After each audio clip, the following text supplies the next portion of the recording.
Dievčence a šuhajkovia, vítam vás pri sledovaní nového dielu podcastu Na dúšok. Keď si vínomilci plánujú cestu za vínom a za vinárskymi zážitkami niekde na Slovensku, tak málo koho napadne, že by mohol zavítať aj do Kremnice. A práve toto mesto, hoci na to nevyzerá, má svoje veľmi významné miesto na vinárskej mape Slovenska a vy sa už o chvíľku dozviete prečo. Poďte s nami.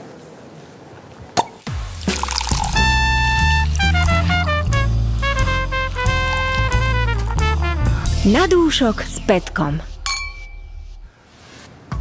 Bežný návštevník prichádza do Kremnice za zážitkami spojenými s históriou. Ide navštíviť mincovňu, ktorá je napríklad najdlhšie nepretržite fungujúci podnik vyrábajúci mince na svete. Alebo príde do múzea, v zime prípadne si zályžovať na krahu alebo na skalku. Je tu krásna príroda okolo, ale my sme sem prišli za vinárskymi zážitkami, lebo je tu jeden národný vinný dejateľ, kultúrny dejateľ, Martin, ktorý tu žije vínom a ukazuje Kremnici, že víno tu má svoje miesto. Ahoj. Čau. Ďakujem pekne za pozvánku. Dobre som to predstavil, tú Kremnicu, alebo si chcel ešte niečo k tomu dodať? Absolútne. Ja keby som začal rečniť, tak neskončíme, vieš. Ale dobre, veľmi dobre si to povedal. Ďakujem pekne. Vybral si fantastické počasie, neviem, ako to robíš, ale my sme sa dohadovali teda fakt, že veľa dní dopredu, že kedy prídeme a ty si tvrdil, že teraz 2 dní lialo predtým, ako sme sa sem prišli pozrieť a nádherné slnko, teplúčko. To tak bežne pre návštevníkov vybavujem, keď prichádzajú hostia, dajú mi termín dopredu, tak ja vybavím počasie. Dobre, potom si mimo zapnuté kamery by sa samozrejme všetci nedozvedeli, povieme, ako sa to robí.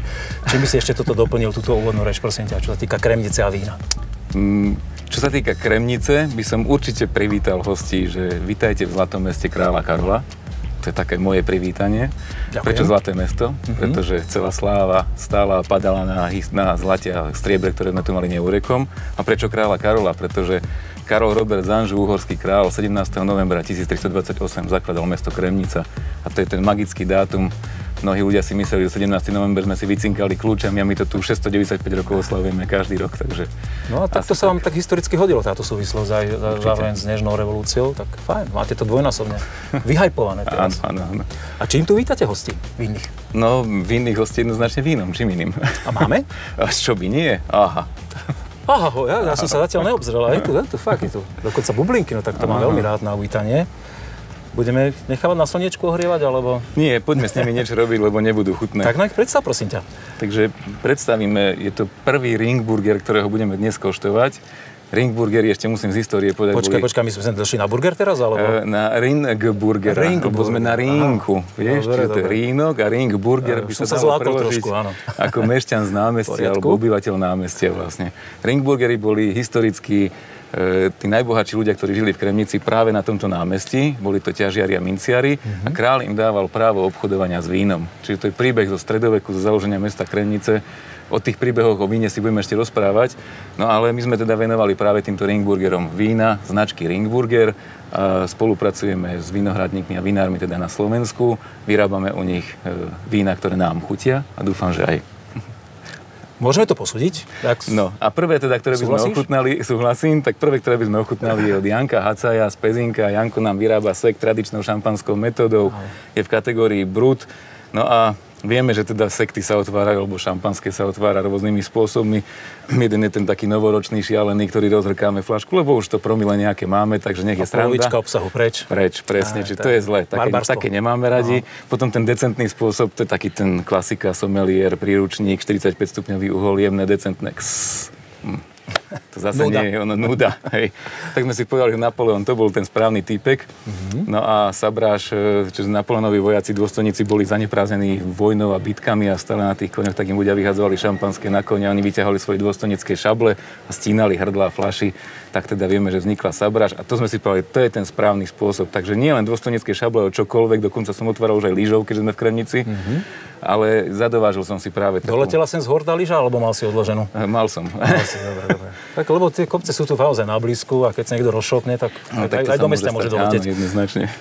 No, takže ja som si takúto dôstojnickú šablu napoleonskú zadovážil. Mám si odstúpiť, alebo v pohode vieš tým narábať, áno? Takto, no.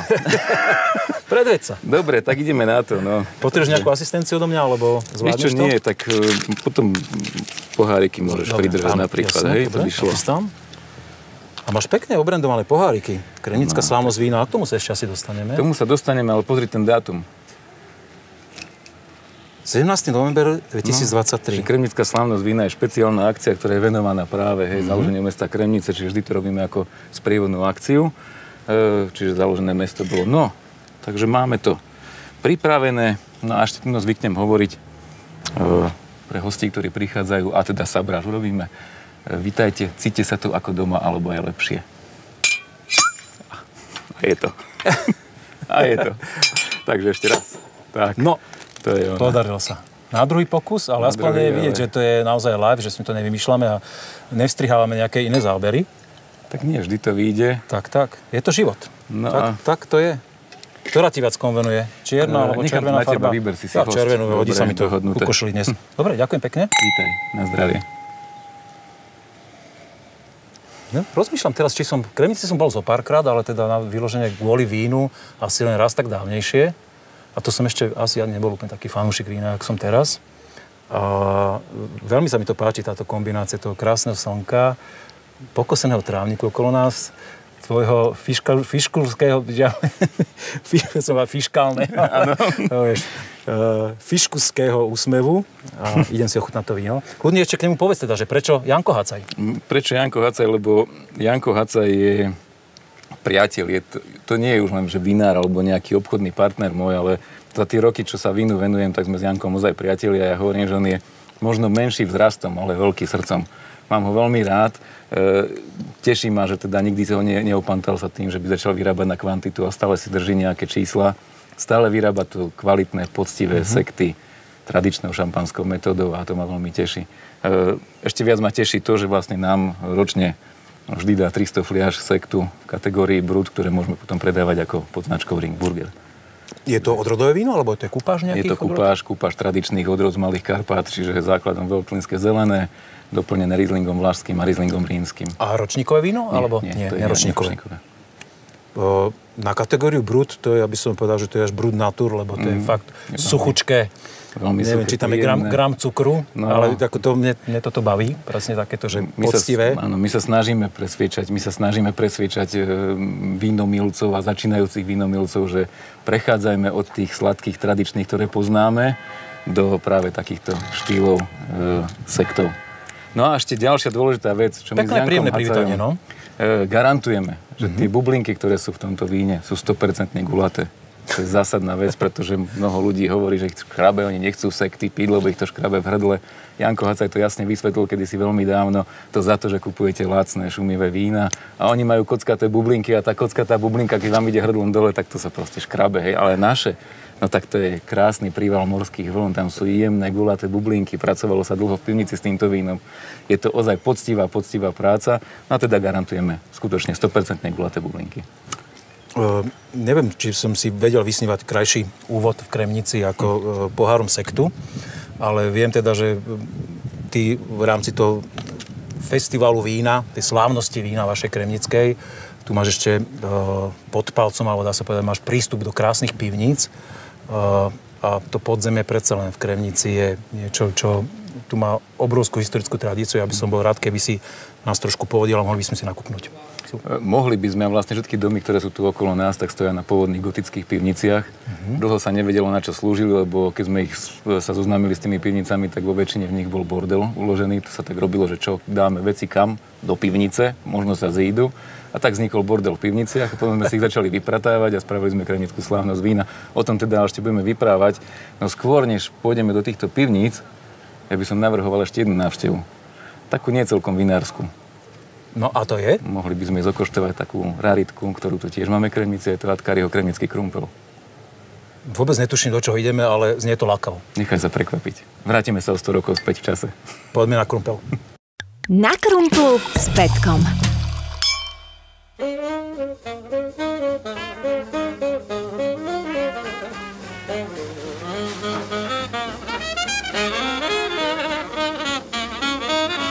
Naozaj po krátkej prechádzke historickým centrom sme otvorili dvere kultúrneho a informačného strediska a na poschodí je, ako Martin hovoril, živé múzeum. A my v ňom teraz stojíme v tom živom múzeu a naozaj toto je, tu sa dejú veci, tu tu sa šúľajú krumple. Povedz nám o tejto špecialitke teda viac. No, je to ozaj špecialitka, pretože v Kremnici sa vedelo historicky teda, že sú tu, že sa to robili niekedy krumple a že ich robil nejakí atkári, ale zabudlo sa, lebo to je starý príbeh rodiny Atkáriovcov a my sme obnovili po 70 rokoch oficiálne výrobu kremnického krumpla a venovali sme rodine Atkáriovcom práve toto živé múzeum, v ktorom sa nachádzame. A čo to ten krumpel je? Krumpel je tu sladká vôňa okolo nás a sami tak... Ľudia žijú v omyle celý život, že krumple rastú v zemi. To nevychádza. Nie. Prídu sem a povedia, že bože, celý život som si myslel, že... No a aj sem často prichádzajú hostia, ktorí povedia, že my sme si mysleli, že nejaké fritované alebo nejaké varené zemiaky sa tu budú podávať a zrazu zistia, že to je cukrovinka. Takže áno, kremnický krumpel, Atkáriho kremnický krumpel je špeciálna cukrovinka, ktorú si vymyslel recept, ktorú sám Alojz Atkári. Vyrába, poviem teda, z čoho sa skladá, hej. Čiže základom sú špeciálne piškoty, ktoré si pečieme sami, tie sú duté, naplníme ich 2 druhmi krémov, do jednej piškotky ide biely maslový, do druhej hnedý s pridávkom kaká, piškoty zlepieme dokopy, to je kostra budúceho krumpla. Už teraz je to vynikajúce, ale chýba tomu, že jedna super tajná ingrediencia, že elixír lásky. Elixírom lásky my postriekame tieto piškoty. Stane sa vlastne to, že ľudia, ktorí prvýkrát zahryznú do krumpla ten elixír, že okamžite im prejde do srdca.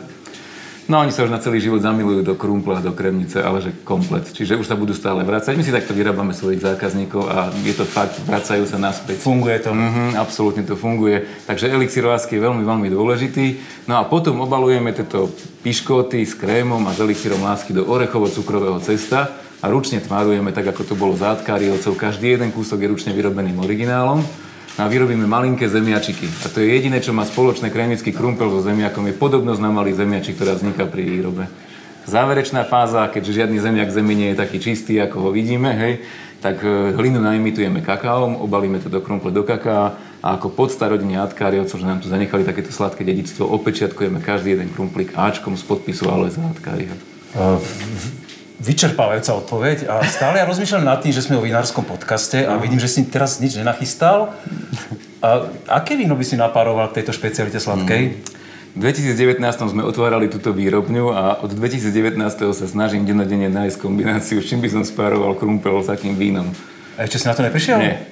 A možno je to výzva pre ľudí, ktorí nás pozerajú a počúvajú, že čo by poradili? Môžeme to skúsiť. Nejaký možno, keby si do Tokaja zašiel takým sladším vínam. Skúšali sme aj Tokaj, skúšali sme aj Samka od Janka Rosenbergera, hej, nejaký samorodák sladký a tak ďalej. Stále to nie je ono. Nie je to úplne proste dobré preso a dobrý rum, to je ideálna kombinácia ku krumplu. V poriadku, ja si stále však myslím, že keďže sledujem tú vinárskú scénu a nie len Slovensko, ale aj svet, že stále sa vynachádzajú nové kombinácie a to, čo platilo pred 10 rokmi aj pred 5, zrazu na to iný pohľad a ja verím tomu, že niektorí naši fanúšikovia možno dajú potom vedieť v komentári pod videom napríklad, že, alebo niekde na sociálnej sieti, že predsa by si nejaké to víno vedeli predstaviť a možno už majú aj skúsenosť s tým vašim krumplom a že to s nejakým vínom vyskúšali a potom ti tú informáciu radi posunieme. Dobre, super, perfektne. Teším sa už teraz. Ďakujem. Ešte teda podstatná informácia, že toto všetko, čo sa tu okolo nás deje, dievčatá, čo tu cukrovinku vyrábajú, počas toho, keď ju vyrábajú, je možné si to naživo pozrieť, áno? Keď ľudia vybehnú sem k vám na poschodie. Áno, samozrejme. Atrakcia živá. Živá atrakcia, živé múzeum. Ale nie je to atrakcia chycima, áno? Že spoza skla. Nie, spoza skla, hej, ľudia sú na opačnej strane, teda akoby na ulici a dívajú sa cez výklad starej cukrárne na naše dievčatá, ktoré sú v dobových kostýmoch, ako pracujú. Čiže my sme dnes naozaj len výnimočne na pár minút sem vklzli, aby to bolo dobre vidieť. Ale teda ja by som navrhoval, že vráťme sa prosím ťa k tomu vínu a pod nám poukazovať tie podzemné perly, čo tu Kremnica skrýva, čo ty na to? Určite áno, je celkom teplo, tak ideme do pivnice. OK. Na dúšok s Petkom. Presne ako si spomenul, v tom prvom vstupe Kremnica je podpivničená a my sme do Ringburgerovej pivnice, ako znel štítok nad vchodom, teraz vošli. Veľmi pekne vkusne urobená pivnica, také fakt, že posledne neviem si predstaviť, že by som tu predegustoval to pár fľašiek vína, ale vidím, že aj ty si sa teda prichystal, že si to zobral do správnych rúk. Koho je toto priestor? Tak priestor je mestský, samozrejme, je to mestská pivnica, ja ju mám v prenajme, udržiavam ju, starám sa o ňu, aby teda bola, keď sme v pivnici a keby bola zanedbaná, tak dopadne veľmi zle. Takže chvála Bohu. No a v podstate šírime v nej to, čo naši predkovia, takže vraciame históriu naspäť. Mali tu uskladňované víno, tí Ringburgery v týchto pivniciach vlastne na námestí. Zopár fľašek tu vidím aj ja okolo nás, ale teda ty si už aj, vidím, že aj tak trošku sa prichystal s nejakými vzorkami, Ringburgerovcami s rôznymi číslami, ako tak pozerám na etiketu. Áno. Tak nám ich predstav, prosím ťa. Tie rôzne čísla sú rímske číslice, ktorými si už označujeme Ringburgerov, pretože stále ich je viac a viac a potom, aby to nebol guláš, lebo názov... Expanduješ. Nie, ľudia pijú. Chvála Bohu. Takže aby sme už tam nemali guláš, lebo názov vždy zostáva rovnaký, ale na zadnej etikete označujeme rímskou číslicou, že ktoré v poradí vlastne, ktorý Ringburger bol namiešaný. Takže máme tu dve vína, ktoré sme vyrobili v Mojmirovciach, poľnohospodárske družstvo Mojmirovce s Ďurim Majšíkom. S tou spoluprácou sa veľmi, veľmi tešíme, lebo to je úžasná spolupráca. Juraj má svoju prax, má svoj jazyk, má všetko to, čo robí a ich mojmirovské vína sa mne osobne veľmi páčia. Je to taká jedna z mojich srdcoviek. A ešte podotknem, že naši fanúšikovia, ktorí pozorne poctivo sledujú každý podcast, tak už vedia, čo je to PD Mojmirovce a my sme tam už boli tiež na návšteve a tiež sa nám páčilo. To je dobré. No a s Ďurim vlastne vymýšľame takéto rôzne vína, rôzne pokusy, ale koniec koncov vlastne za tie roky sme zistili, že treba staviť na tú klasiku, na tie klasické odrody, že s tým nič nepokazíme a snažíme sa vyrábať vína také, aby nám chutili. To je dôležité, že teda to, čo mne chutí, si myslím, že za tých veľa rokov praxe viem odhadnúť aj zákazníka, ktorý ho pije. Aj minulé skúsenosti, ktoré si mal z vinotékou, že si tu prevádzkoval roky.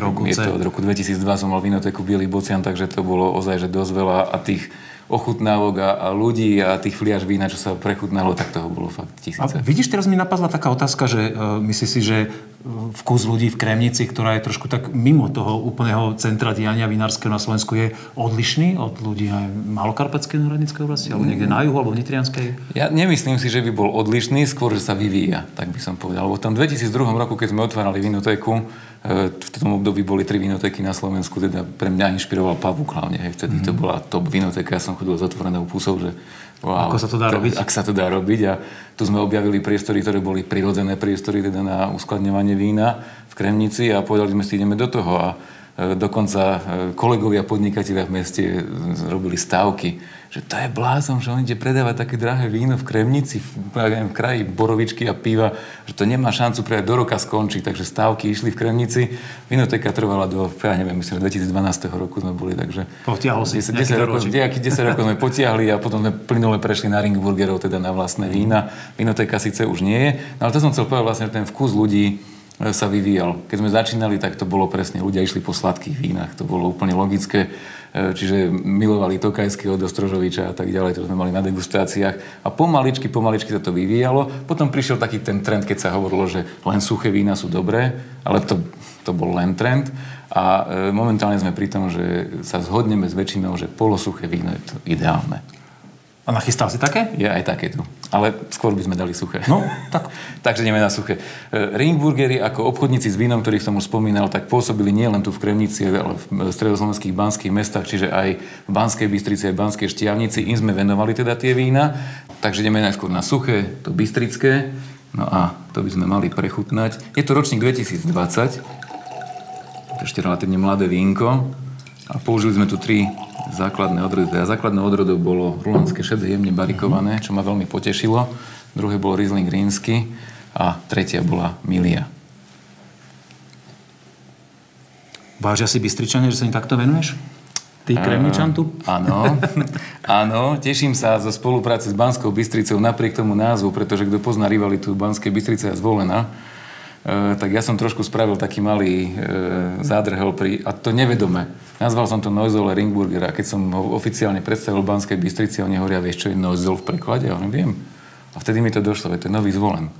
Historicky, kedysi dávno bol Alt Zol, starý Zvolen, až potom vznikla Banská Bystrica. To bolo v histórii, tak čo už? Čo nahovoríš? Oni hovoria, tí Bystričania, že máme radi to tvoje víno, ale keď ho pijeme, tak musíme zakryť etiky, tak sme nevedeli, čo tam napísané. Tak si pre istotu ešte ten štítok dal, kde to podrobne dovysvetľuješ, áno? Na každú fľašu. Áno. Krásna aromatika.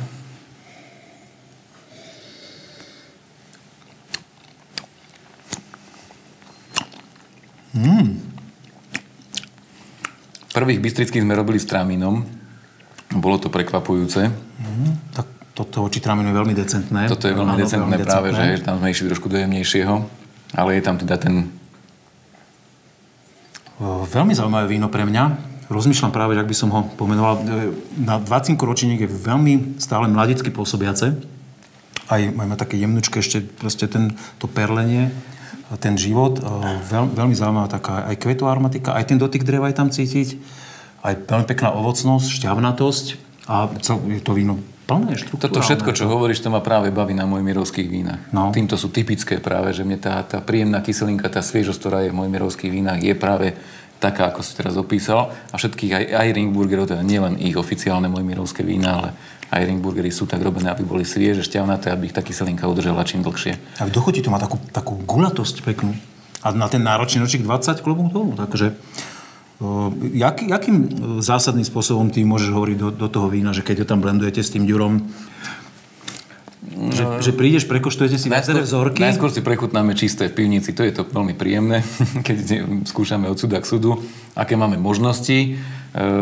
Potom Juraj je jeho práca, kedy to v laboratóriu namieša v rôznych percentuálnych pomeroch a potom si to prechutnávame.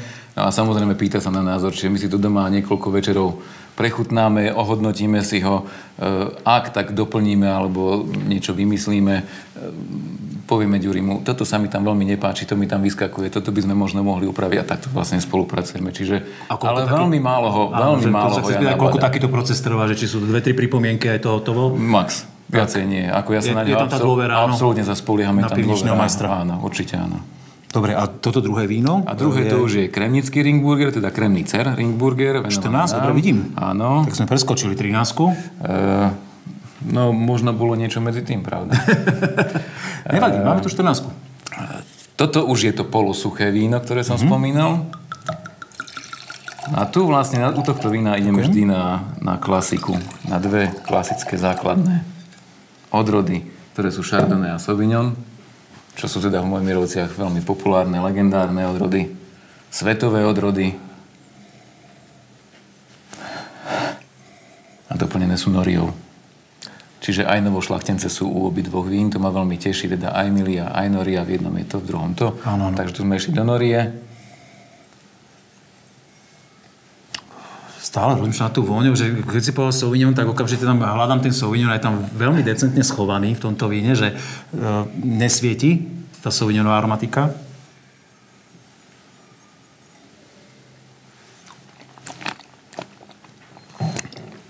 Ale veľmi podobný štýl. Tiež sme 20 ročníku? 20 ročník. Zbytkový cukor tam cítiť. Áno, ten je vyšší ako v prvom víne. Ale tiež pekné, gulaté, extraktívne. Robíme ich v limitovaných sériách, čiže pre Banskú Bystricu robíme len tých 600 fliaž z ročníka. Kremnicu, tu sa vypije trošku viacej toho, tak tu robíme 1200 fliaž. Ale je pravda, že fakt to polosuché, to už je také overené, že to ľuďom viacej chutí, je to také všeobecnejšie víno. Toto má trošku aj väčšiu extraktivitu, takú do takých exotického ovocia, tropického. Zaujímavé víno, zaujímavé. Keď si porovnáš a sú tu tie vaše slávnosti vína, čo ľuďom najviac chutí, keby napríklad medzi týmito dvoma vínami? Predsa len idú tými trendami, že chcú suché, alebo chcú suché a pijú polosuché? Nie, pri slávnosti vína si myslím, že sa prechutnáva všetko. Tešia sa, že koľko máme teda možností, nielen Ringburgerov, ale samozrejme, čím viac, tým lepšie.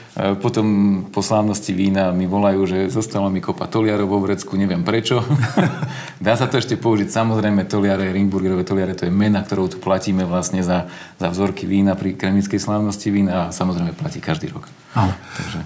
Ešte posledná otázka, keď sme v tejto krásnej a veľmi pekne urobenej pivnici, tak prívetivo na posedenie, koľko sa tu ľudí zmestí? Tak maximum, čo máš od skúšané? 50 je strop. 50 ľudí. Ale autobus. Áno, autobus to povieme a dokonca je to 50 ľudí plus plác, ktorý ostáva napríklad pre muzikantov, umelcov, divadelníkov, stand-upy. Mám to brať ako pozvánku? Nech sa páči. Vás je trošku viacej.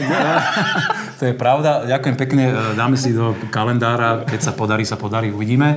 Toto je otázka ešte trošku ďalekej budúcnosti, ale ty si teda ešte spomínal, že toto samozrejme nie je jediný priestor, kde sa odohráva slávnosť vína, kde sa odohráva vinársky život v Kremnici. Takže ešte ideme pozrieť našu pivnicu? Určite ideme ešte pozrieť najväčší komplex pivníc, vlastne, ktorý sme objavili teda pri vypratávaní tých všetkých pivníc, a to je práve pod radnicou. Je tam dokopy až 5 pivníc, ktoré využívame vlastne pod jednou budovou. Je to skutočne nádherný priestor, ale už nie je to tak skultúrnené ako tento, ale je to taká čistá gotika, hlina na zemi a tak ďalej. Takže to už sú také, že surovšie priestory. To som veľmi zvedavý. Koľko nás čaká schodov? Schody, nie je ich veľa, ale sú v pôvodnom stave. Takže opatrne. Strmé a hrbolaté, áno? Presne tak, áno. Som veľmi zvedavý. Presne tak. Na dúšok s Petkom. Zo pár výškových metrov z dolnej časti námestia z Ringburgerovej pivnice sem do pivnice pod radnicou sme museli vykonať. Ja som úplne uchvátený týmto priestorom, ktorý som nepoznal a ako turista je mi to aj ľúto, že som ho nepoznal a myslím si, že tento priestor by si zaslúžil oveľa väčšiu propagáciu.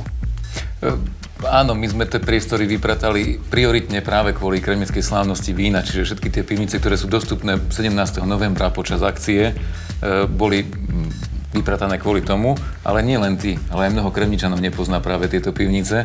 A my sme teda... V prípade, prepáč, ďakujem, že si nás sem zobral, že je to fakt unikátna vec. Teší ma to a som rád. A rád sem vodím ľudí, pretože urobili sme aj takú akciu, kde sprevádzam ľudí, nie len štandardná bežná prehliadka mesta, ale volá sa to, že nevšetné putovanie históriou Kremnice.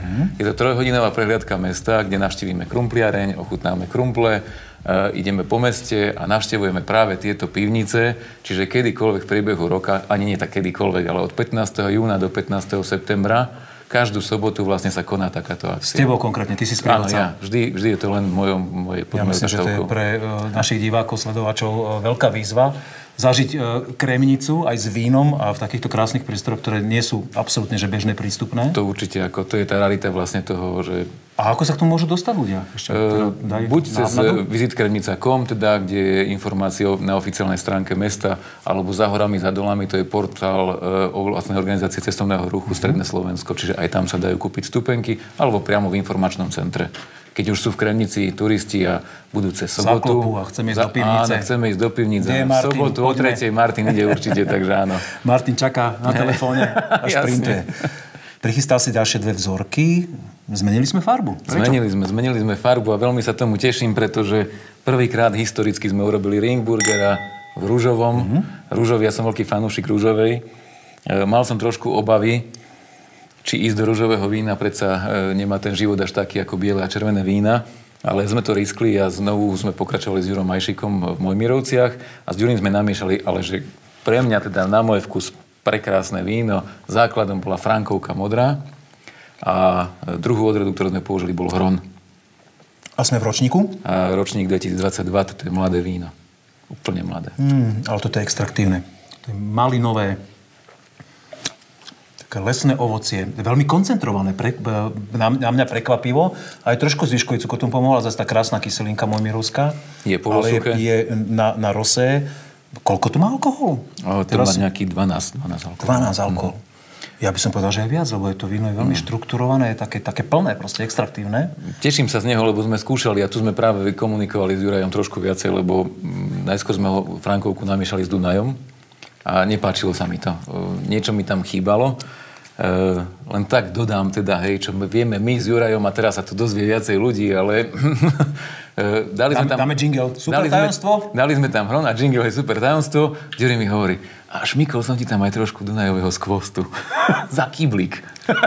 A pomohlo. Takže, pomohlo, presne. Tak ho vycibril, že teda skutočne vzniklo. A ešte neviem, či si spomenul, kategória vína, to je suché? Polosuché, áno, je tam zbytkový cukor. Nebojím sa u mojmirovských vín ísť do polosuchých, ako svedčí to týmto vínam a ružovému zvlášť ešte. Je tam ako úplne je to letné víno na letné popíjanie. Limitovaná séria, tohto sme urobili len 600 fliaš a verím tomu, že toto leto tých 600 fliaš.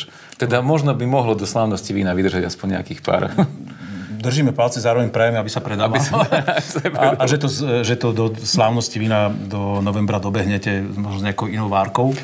V každom prípade aj napriek tomu, že nie sme na slnku, ktoré sme dnes mali v úvodnej scéne a sme v pivnici, kde je ten chlad taký tých koľko, 12-13 stupňov v tých pivniciach. 13 stupňov zhruba. Tak to víno ma veľmi, veľmi baví teraz. Toto je taký typ plného rosé, ktoré klobúk dolu. Fakt, toto sa vydarilo. Tešíme sa z neho.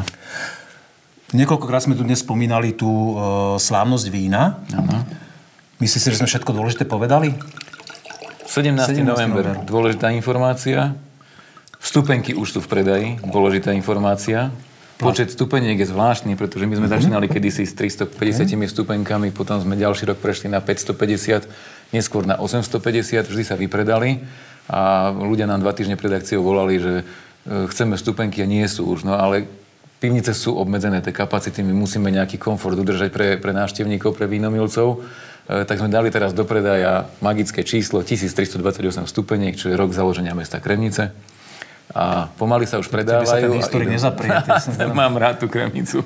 Hádžeš v názvoch vín, Ringburger, 14. Ringburger, 13. A toto je presne to víno, čo sme dali tú medzeru, že 13. No áno, to je ono, ktoré vlastne je a teraz si posledný, kto ho ešte môže okoštovať, pretože toto víno nám v tejto chvíli končí. To je posledná fláša červeného Ringburgera. Budeme tu teraz možno ospievať nejaké víno, ktoré vlastne ľudia už nemôžu chutnať? Áno, jasne. Ani keď ťa veľmi poprosia počas tej túr, tuto niekde v zákutí. Tak dobre, možno. Nejaké bez etikety ešte nájdeme v archíve. Sme pri červenom víne, čiže sme trošku aj zmenili oblasť, prešli sme do Malokarpatskej oblasti. Červené víno, teda spolupracujeme s Igorom Blahom z Zelenčí. Pôvodné vína ešte robil Peťo Pápaj, bol pivničný majster, takže s Peťom sme vlastne prišli na tú myšlienku miešať vína Ringburgerov. Teraz už ale robíme s Igorom vlastne. Zvláštnosťou tohto vína, že teším sa, teda nie zvláštnosť, teším sa z toho, že základná odroda je tu Pinot Noir. Milujem ho, prepil som sa k nemu, je to kráľ červených vín, to je bez debaty. Absolútne. Moja milovaná odroda takisto. No, takže Pinot Noir. Druhá odroda bol Dornfelder. Igora. Zvláštna kombinácia. A tretia odroda, niečo, čo som sa veľmi potešil, pretože ja som sa s touto odrodou stretol iba raz v živote v Stuttgarte. A je to autochtónna odroda práve zo Stuttgartu, je to odroda Akolon. Roky som tú odrodu potom nestretol a zrazu som zistil, že Igor Blaha ju má vysadenú v Zelenči. No a ja som ju stretol v Kremnici. A teraz v Kremnici. Jak živ som o nej nepočul. No, Akolon je fantastické víno. Jemná čokoládka, krásne na konci, ako to práve, to je. Ročníkov sme? Tu sme 2018 ročník a hovorím, je to posledný. V tejto chvíli už máme naflašované nové ročníky 2020-2021. Aj pre Kremnicu, aj pre Štiavnicu sme naflašovali. V týchto dňoch sa už robia etikety, takže v priebehu 2 týždňov už bude predaj nový ročník vín, nové vína, ktoré ale budú potrebovať ešte. Áno, čiže toto je krásna šťavnatá návnada na festival, ale zároveň kým príde k premiére podcastu, kým si ľudia pozrú, tak vlastne už budú k dispozícii nové vína, áno? Určite áno. No keď budú v takomto štýle, ak si ich namiešal doteraz, či už biele, rosé alebo červené, tak akože myslím si, že sa majú ľudia na čo tešiť. Tuto za nami sú také tajomné schody, ktoré vedú veľmi prudko hore. Ja som si ich dal prvých 10 a potom som sa normálne zlákol tej výšky. A trošku je klaustrofobicky, že som sa ramenami šúchal o jednu o druhú stranu. Kam vedú, prosím ťa, tie schody? No, všetky tieto domy postavili Nemci. Nemci nás osídlovali vlastne. A domy sú tzv. Maßhausového typu. To bol nemecký typ domov. Maßhaus je vlastne jedna komunikačná miestnosť, ktorá je priamo z ulice a tam má viacej vstupov a výstupov. Čiže vstup do pivnice, na poschodie, do obytnej časti, do kočiarne a tak ďalej. Čiže veľmi veľa vchodov a východov tam je. A jeden z tých vchodov a východov je aj do pivníc, aby oni mohli vlastne do pivníc, do týchto, kde mali historicky uskladené víno stále, mešťania, a hore v tých Maßhausoch to víno predávali. A vieš si predstaviť, že cez toto takto úzke schodisko sa niekto s nejakým kartónikom vína áno? No, áno. Ale tak jednu fľašku do ruky a... Musel. Premohol sa, musel.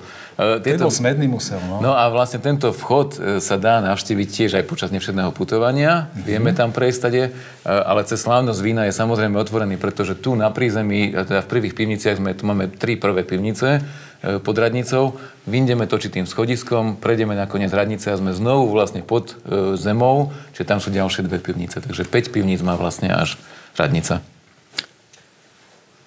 To si ma teraz úplne dostal. Akože, veľmi rád by som si to niekedy prešiel, samozrejme, a veľmi tuho rozmýšľam nad tým, že na ten festival vína sem zavítam. Vrátim sa ešte k tomu vínu. Na mňa pôsobí veľmi mladicky. Stále to také veľmi svieže, aj kyselinku má takú šmrncovnú, že mám taký dojem práve, že ten Dornfelder aj s tou, ja som si nezapamätal, ale názov Akolon. S tou odrodou asi trošku ten Pinot Noir v tej jemnosti prevalcoval, lebo to víno je také svojím spôsobom stále divoké. Áno. Veľmi zaujímavé, veľmi atypický štýl vína.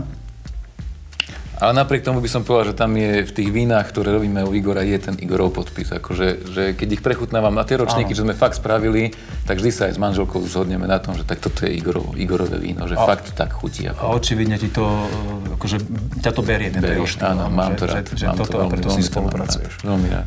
No a hlavne, že nám teda dáva aj novošľachtencov v týchto nových Ringburgeroch, bude už aj veľa novošľachtencov, takže majú sa vínomilci na čo tešiť. Úplne super. Myslíš si, že sme všetko dôležité povedali? Neviem, podľa mňa by sme mohli ešte 2 hodiny rozprávať. Určite áno, ale neviem, či by to bavilo našich divákov, poslucháčov. V každom prípade verím, že to bolo aj pre vás poučné a zábavné. Veríme, že sa vám to páčilo. Sledujte nás, dajte si odber na náš YouTube kanál. Sociálne siete sú takisto k dispozícii. Verím, že sa vidíme pri ďalšom pokračovaní a novom podcaste Na dušok. Pekný deň, ahoj.